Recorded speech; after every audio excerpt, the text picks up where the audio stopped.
Assalamualaikum warahmatullahi wabarakatuh.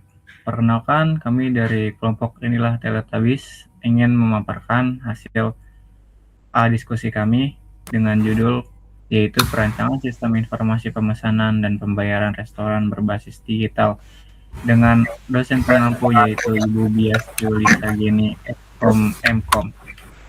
Sebelumnya, perkenalkan nama saya Fauzan Arifin dengan NIM 411251006. Dengan saya Lutfi Bajo dengan NIM 411251011. Saya Rehanda Fafahreza dengan NIM 411251017. Saya Pasrah Hadran Lahagu dengan NIM 411251165. Saya dengan Ahmad Yaki dengan NIM 411251187. Ya, kita masuk ke dalam pendahuluan latar belakang. Pada sistem informasi pemesanan dan pembayaran restoran berbasis digital yang mencakup pengelolaan menu, pemesanan, pembayaran, dan pengiriman pesanan oleh admin kasir, customer, dan kurir. Permasalahan yang dihadapi adalah proses pengelolaan data yang masih dilakukan secara manual, sehingga menimbulkan kesalahan pencatatan antrian panjang, keterlambatan pelayanan, serta kesulitan dalam mencari data dan menyusun laporan. Oleh karena itu, diperlukan perancangan basis yang terstruktur dan saling terintegrasi agar pengelolaan data menjadi lebih akurat, efisien, serta mampu mendukung operasional restoran secara optimal.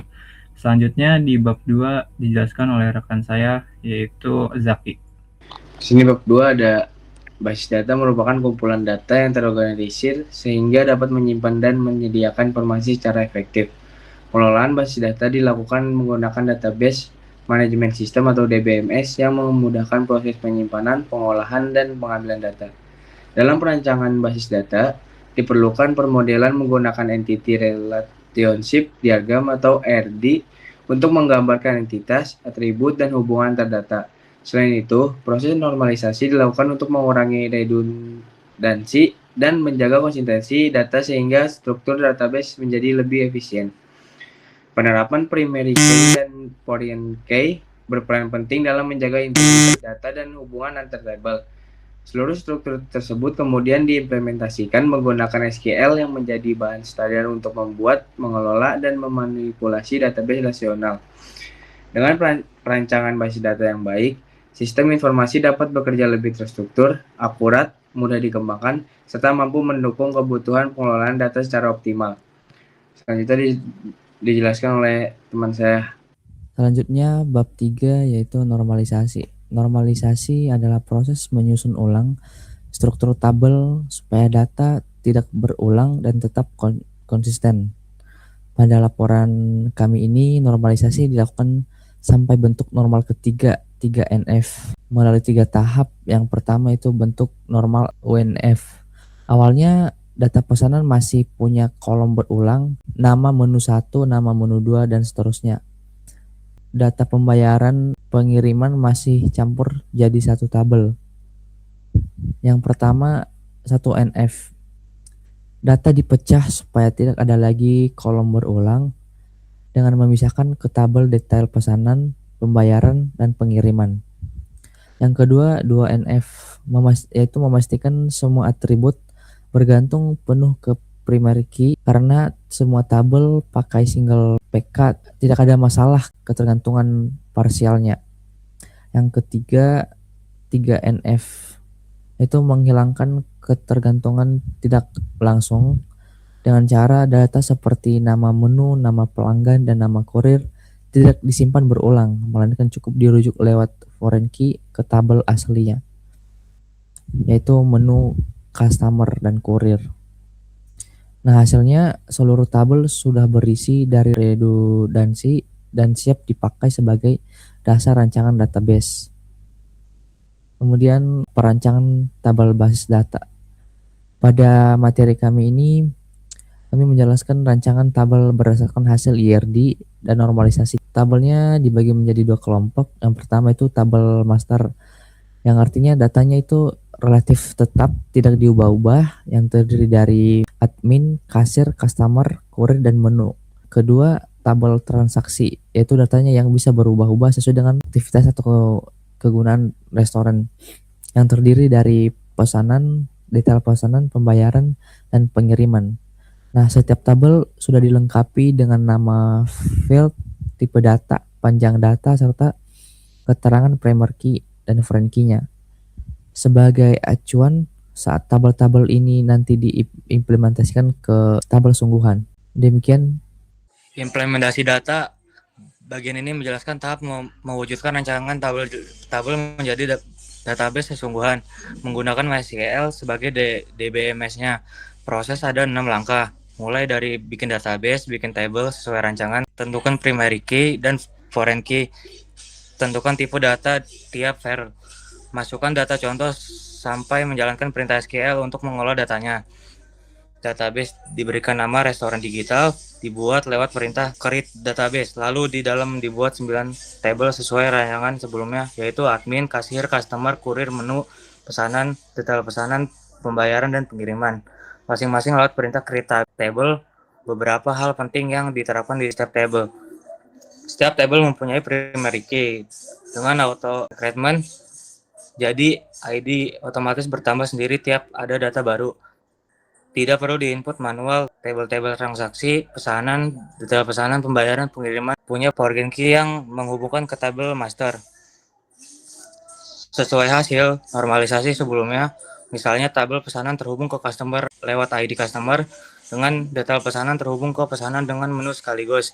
Aturan tambahan seperti not, null, wajib diisi, tidak boleh kosong, dan default untuk nilai otomatis kalau tidak diisi.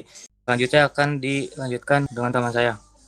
Oke, selanjutnya saya akan mendemonstrasikan sistem basis data kita. Pertama dari PHP adminnya seperti ini. Bisa dilihat database yang bernama restoran_digital yang terdiri dari tabel ada admin, customer, detail pesanan, kasir, kurir, menu, pembayaran, dan pengiriman. Untuk websitenya, tampilan utamanya akan menampilkan login page dan ada 4 pilihan, mau login sebagai admin, kasir, kurir, atau customer. Kita akan coba masuk sebagai admin. Di sini ada 3 user admin lengkap dengan nama lengkap, jabatan, email restoran, username, password, dan level otoritas beserta nomor telepon daruratnya. Lalu bisa kita contoh pakai username Fauzan beserta passwordnya admin 123, Fauzan admin 123. Dan ini adalah tampilan di websitenya untuk tampilan sebagai admin. Ada admin bisa menambahkan menu, daftar menu. Di sini bisa menambahkan menu beserta gambarnya, mengedit dan mendelete. Di sini ada customer, menambahkan customer baru. Lalu ada menambahkan kasir, kurir, dan menambahkan administrator baru. Dan semua data yang diinput langsung terhubung dengan PHP MyAdmin di database ini. Kita berikan contoh, kita sebagai admin, kita membuat admin yang baru. Nama lengkapnya misal Ahmad Zaki, jabatannya manager, emailnya jaki@gmail.com, username Jaki, admin, passwordnya admin 1234. Dia sebagai manajer operasional. Kontak daruratnya bebas, nomor telepon kita contoh 0813456789. Kita simpan admin. Yang sebelumnya tadi ada di PHP admin itu hanya 3 admin. Sekarang kita cek menjadi 4 admin baru, yaitu Ahmad Zaki. Sekian demonstrasi dari saya. Selanjutnya akan dilanjutkan oleh rekan saya. Ya, berdasarkan hasil analisis perancangan, implementasi dan pengujian dapat disimpulkan oleh kelompok kami bahwa basis data sistem informasi pemesanan dan pembayaran restoran berbasis digital telah berhasil dibangun dan berjalan sesuai dengan rancangan sistem. Struktur basis data yang telah dinormalisasi hingga bentuk normal ketiga atau 3NF mampu mengurangi redundansi, menjaga konsistensi data, serta mendukung proses pemesanan, pembayaran, dan pengiriman secara efektif dan efisien. Hasil pengujian menggunakan MySQL menunjukkan bahwa seluruh fungsi basis data berjalan dengan baik sesuai kebutuhan sistem. Serta ada saran, yaitu sistem informasi pemesanan dan pembayaran restoran berbasis digital dapat dikembangkan menjadi aplikasi berbasis web. atau mobile dengan menambah fitur pengelolaan stok otomatis, laporan penjualan dan transaksi, notifikasi status pesanan, serta pelacakan pengiriman secara real time.